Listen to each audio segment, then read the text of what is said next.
वो कहते हैं कि एक चाय वाला प्रधानमंत्री बन गया। कैसे बन गया भैया? आज के टाइम में बन के दिखाए। अमित शाह का बेटा जय शाह, जो कि जिनका कोई कुछ रेवेन्यू नहीं था, जिनकी कोई कंपनी नहीं थी, वो अचानक 300 करोड़ रुपए की कंपनी कैसे बन गई एक साल में?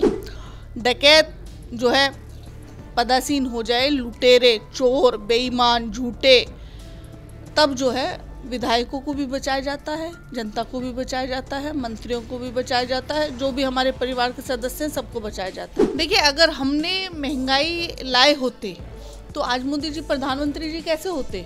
मोदी जी जो बात करते हैं ना, उनका जब वो इल्ज़ाम कोई लगाते हैं तो उनके इल्ज़ाम में ही हमारा जवाब जो होता है कांग्रेस का, उसी में ही होता है, उसी लाइन में ही आप ढूंढ लिया कीजिए कि आप जो है पैसा को साइड में रख दीजिए, ईडी सीबीआई को रख दीजिए, इलेक्शन कमीशन को उसका काम करने दीजिए और फिर आप 40 पार करके दिखाइए ना।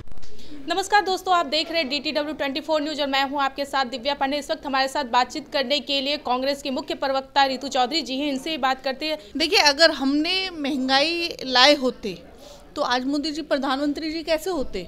क्योंकि दूध इतना महंगा होता कि वो चाय की दुकान तो खोल ही नहीं पाते। चीनी इतनी महंगी हो गई होती, कहाँ से खरीदते? वो तो इतने गरीब थे ना, तो कैसे खरीदते? क्योंकि हमने ये चीज़ें आम आदमी की, गरीब आदमी की अप्रोच में रखी ताकि वो खरीद सके, इसलिए वो चाय की दुकान खोल सके। तो ये जो मोदी जी जो बात करते हैं ना, उनका जब वो इल्ज़ाम कोई लगाते हैं तो उनके इल्ज़ाम में ही हमारा जवाब जो होता है कांग्रेस का, उसी में ही होता है, उसी लाइन में ही आप ढूंढ लिया कीजिए। मोदी की कोई बात आप करिए, हम उसी लाइन में से उनका जवाब ढूंढ के दे देंगे। वो खुद ही कांग्रेस की तारीफ करते हैं, बुराई करते हैं, लेकिन उनके शब्दों में ही कांग्रेस की तारीफ होती है। वो कहते हैं कि एक चाय वाला प्रधानमंत्री बन गया। कैसे बन गया भैया? आज के टाइम में बन के दिखाए। बड़े से बड़ा कारोबारी नहीं बन सकता प्रधानमंत्री, क्योंकि अब वो 100 रुपये 200 रुपये वाला काम नहीं रहा, खाली झंडा पोस्टर नहीं रहा। अब तो अरबों का खेल कर दिया मोदी जी ने। अब तो पूरे कॉर्पोरेट्स घरानों को जो है अपना वो बना लिया। अब तो केवल उनके लिए 2 का विकास, 2 का साथ, अडानी और अंबानी। तो अडानी, एक चाय वाला बेचारा कहाँ से अडानी अंबानी लाएगा? सोचिए आप 2 का साथ 2 का विकास कर रहे हैं। मोदी जी कहते हैं कि हम सबका साथ सबका विकास की बात करते हैं। हाँ, तो सबका साथ सबका विकास तो लोगों को मूर्ख बनाने के लिए कहा ना, लेकिन विकास किया किसका? अडानी का। 600 करोड़ से वो अरबों जो है उन्होंने अरबों बनाए कैसे? आप बताइए ना। अमित शाह का बेटा जय शाह, जो कि जिनका कोई कुछ रेवेन्यू नहीं था, जिनकी कोई कंपनी नहीं थी, वो अचानक 300 करोड़ रुपए की कंपनी कैसे बन गई एक साल में? कैसे होता है ये? आप कर लेंगे क्या? आप कर लेंगे? आपको लगता है आप कर लेंगे? नहीं कर सकते।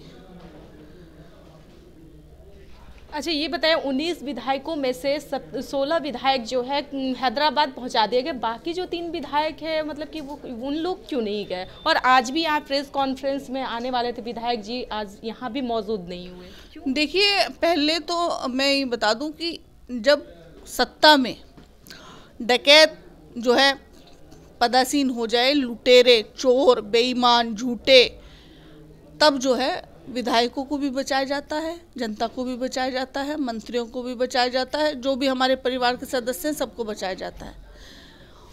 और दूसरी बात ये है कि अब लेकिन चोरों के खेमे में ही सेंध लग गई। अब ये जानिए आप कि एनडीए का, इनके गठबंधन का, नीतीश जी का और बीजेपी के, उनके विधायकों का पता नहीं है कहाँ पर है। आपने हमारे तो बता दिए कि हैदराबाद में है और 3 नहीं गए हैं जो चले जाएंगे।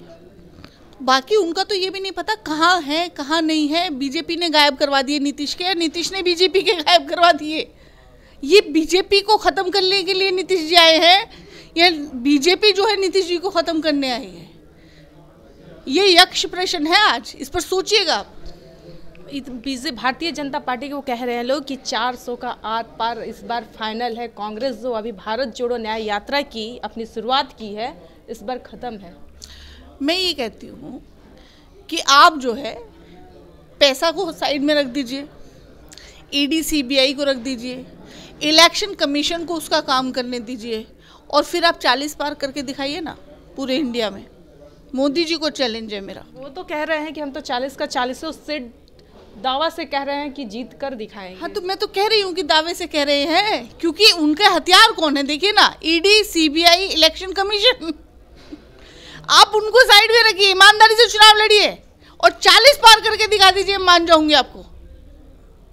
40 पार नहीं कर सकते वो बिना ईडी, सीबीआई के, बिना डर के, बिना झूठ के, बेईमानी के। तो कह रहे हैं कि नीतीश कुमार को अपने आप पार्टी में शामिल कर लिया। बहुत जल्द हम लोग जो 12 फरवरी को फ्लोर टेस्ट होने वाला है, बहुमत से अपनी सरकार हम लोग बना के साबित करके देखिए, जब मोदी जी ये बात कहें कि हम जब किसी को गले लगाएं या जब किसी को बड़ा बनाने की कोशिश करें, तो समझ लीजिए कि उसकी कब्र खुदने वाली है। वो ऐसे ही किसी को नहीं लगाते। एक तरफ एक व्यक्ति जो अपने आप को प्रधानमंत्री पद का दावेदार बताता है, दूसरी तरफ उसको इतना छोटा बना दिया। तो ये तो बीजेपी की कलाकारी है। अब इसमें हम क्या कर सकते हैं। बड़े बड़े ठिकाने, लाल कृष्ण अडवाणी ठिकाने लगा दिए, उनका पता नहीं है कुछ, इतने बड़े बड़े लगा दिए, तली में लगा दिए मोदी जी ने। ये तो नीतीश तो अभी शुरुआत है। लाल कृष्ण अडवाणी को अभी भारत रत्न, तो लाल कृष्ण अडवाणी को जो है 10 सालों में कुछ दे नहीं पाए थे। और जो लाल कृष्ण अडवाणी जो रथ यात्रा लेकर चले थे, जब भाजपा 2 सीट पर थी, केवल 2 सीट थी उनकी, जो आज 400 का दावा करते हैं ना, इनकी 2 सीट थी। और इनके पास न मुद्दे थे, न विजन था, न कोई विषय था, न जनाधार था, न कुछ था। तब केवल 2 सीट थी। उसके बाद इनको राम का सहारा लेना पड़ा था। तब अडवाणी जी रथ यात्रा लेकर चले थे, और वो जो रथ यात्रा चलाई, जिसकी बदौलत आज 400 का दावा कर रहे हैं, वो उनको कुछ तो मोबिलाइज करना था, तो इसलिए उनको भारत रत्न का दे दिया। चलिए, आप लोग सुने साफ तौर पे रितु चौधरी जी अपनी बातों को रखी। किस तरह से देखिए, आप लोग किस तरह से रखते हैं, अपनी साझा करते हैं हमारे साथ कमेंट में जो बताइएगा। देख रहे थे DTW 24 न्यूज़। धन्यवाद।